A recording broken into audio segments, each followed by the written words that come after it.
Hello friends, तो आज हम पढ़ेंगे चैप्टर नंबर 6 क्लास 10th का लोकतांत्रिक राजनीति का राजनीतिक दल। राजनीतिक दल होता क्या है? चलिए पहले डेफिनेशन पढ़ते हैं। राजनीतिक दल को लोगों के एक ऐसे संगठित समूह से समझा जा सकता है जो चुनाव लड़ने और सरकार में राजनीतिक सत्ता हासिल करने के उद्देश्य से काम करते हैं। राजनीतिक दल कुछ ऐसे लोगों को समझा सकता है जो चुनाव लड़ने के लिए और सरकार में सत्ता हासिल करने के लिए के उद्देश्य से काम करते हैं, उन्हें राजनीतिक दल कहा जाता है। राजनीतिक दल लोगों को यह समझाने का प्रयास करता है कि उनकी नीतियां औरों से बेहतर हैं। वे लोगों का समर्थन पाकर चुनाव जीतने के बाद उन नीतियों को लागू करने का प्रयास करते हैं। राजनीतिक दल लोगों को यह समझाता है कि उनकी नीतियां दूसरे राजनीतिक दल से बेहतर है और वो उनको वोट देकर जिताएं और फिर वो उस चीज़ को लागू करने का प्रयास करते हैं। कंफर्म नहीं होता है कि वो चीज़ वो लागू करेंगे ही या नहीं। ठीक है। राजनीतिक दल के 3 प्रमुख हिस्से हैं: नेता, सक्रिय सदस्य, अनुयायी या समर्थक। ओके। फिर राजनीतिक दल का कार्य, राजनीतिक दल के क्या क्या कार्य होते हैं। ओके। दल चुनाव लड़ते हैं, राजनीतिक दल चुनाव लड़ते हैं।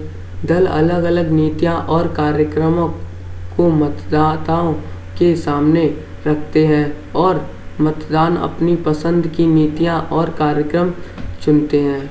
पार्टियां तरह तरह के विचारों को कुछ बुनियादी राय तक समेट लाती है जिनका वह समर्थन करती है। सरकार शासक दल की राय के अनुरूप अपनी नीतियां तय करती है।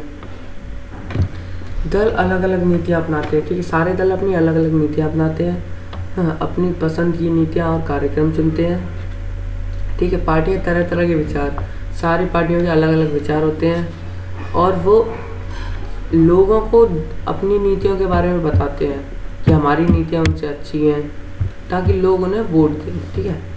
फिर पार्टियां देश के कानून निर्माण का निर्णायक भूमिका निभाती हैं।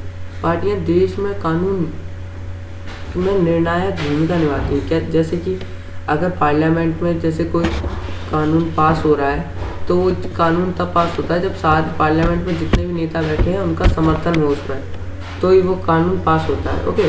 उसके बाद है दल ही सरकार बनाते और चलाते हैं। पार्टियां जीतने के बाद नेता चुनते हैं, उनकी प्रशिक्षित करती हैं और फिर पार्टी के सिद्धांत और कार्यक्रम के अनुसार फैसले करने के लिए उन्हें मंत्री बनाती है ताकि वह पार्टी की इच्छा के अनुसार चला सके, पार्टी को इच्छा अनुसार चला सके। जो दल होते हैं वो जीतने के बाद, पार्टी में जीतने के बाद अपने किसी दल, पूरे राजनीतिक दल में से जो दल जीतता है किसी एक व्यक्ति को चुनते हैं। ठीक है। और किसी एक मंत्री को चुनते हैं जो मंत्री बन सके, और वो भी किस बेसिस पर? जो उनके पार्टी के रूल्स एंड रेगुलेशन और जो बरसों से चले आ रहे हैं सिद्धांत और कार्यक्रम के अनुसार उन्हें चुनते हैं और ताकि वह राजनीतिक दल को चला सके। ओके। चुनाव हारने वाले दल शासक दल के विरोधी पक्ष की भूमिका निभाते हैं। जो चुनाव हार जाते हैं वो विरोधी पक्ष की भूमिका निभाते हैं। सरकार की गलत नीतियां और असफलताओं की आलोचना करने के साथ अपनी अलग राय भी रखते हैं। जो लोग हार जाते हैं वो विपक्ष भी होना बहुत ज़रूरी है, क्योंकि अगर विपक्ष नहीं होगा तो जो सरकार हमारी जीती है वो कुछ भी करे, उसका गलत बताएंगे। कौन बताएगा कि ये गलत कर रहा है? विपक्ष ही तो उंगली उठाता है कि ये चीज़ गलत हो रही है। तो विपक्ष जो हार जाते हैं वो विपक्षी दल कहलाते हैं, जो उनकी गलत जो भी नीतियाँ होती हैं उस पर उंगली उठाते हैं। ओके। उसके बाद राजनीतिक दल विभिन्न मुद्दे उठाती है और उन पर बहस करती है। दल कई दफ़े लोगों की समस्याओं को लेकर आंदोलन भी करती है। राजनीतिक दल बहुत सारे मुद्दे उठाती है और उन पर बहस करती है। बहस मतलब उन पर चर्चा करती है, डिस्कशन करती है। ओके, फिर कभी कभी उन चीज़ों के ऊपर आंदोलन भी चला दिए जाते हैं।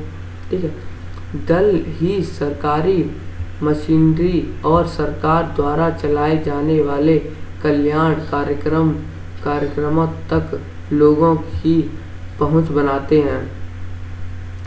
जो दल होते हैं वही मशीनों और सरकार द्वारा चलाए जाने वाले जो कल्याण कार्यक्रम होते हैं, जो सुविधाएं होती हैं सरकार के द्वारा दी जाती हैं, गवर्नमेंट के द्वारा, उसमें इम्पोर्टेंट रोल निभाते हैं लोगों को उस चीज़ के बारे में बताने का। ओके, फिर एक साधारण नागरिक के लिए किसी सरकारी कार्यकर्ता से जान पहचान बनाना, उससे संपर्क साधना आसान होता है।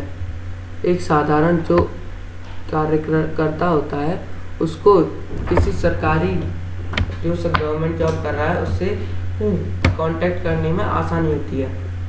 राजनीतिक दल की ज़रूरत, अब हम कहेंगे कि राजनीतिक दल की ज़रूरत क्या है, इसके बिना भी तो हम जी रहे हैं। तो देखिए, अगर दल ना हो तो सारे उम्मीदवार स्वतंत्र या निर्दलीय होंगे। अगर दल होंगे ही नहीं तो सारे उम्मीदवार जितने भी खड़े होंगे वो स्वतंत्र होंगे, वो कुछ भी करेंगे, वो जीत जाएंगे। तो ठीक है, इनमें से कोई भी बड़े नीतिगत बदलाव के बारे में लोगों से चुनावी वादे करने की स्थिति में नहीं होगा। जब वो खुद एक ही उम्मीदवार है तो वो लोगों से वादे क्यों करेगा कि मैं ये कर दूंगा, वो कर दूंगा। वो तो बन ही रहा है, वो तो नेता बन रहा है ना, तो उसे तो कोई दिक्कत ही नहीं है। जब तक विपक्ष नहीं होगी, जब तक अलग अलग दल नहीं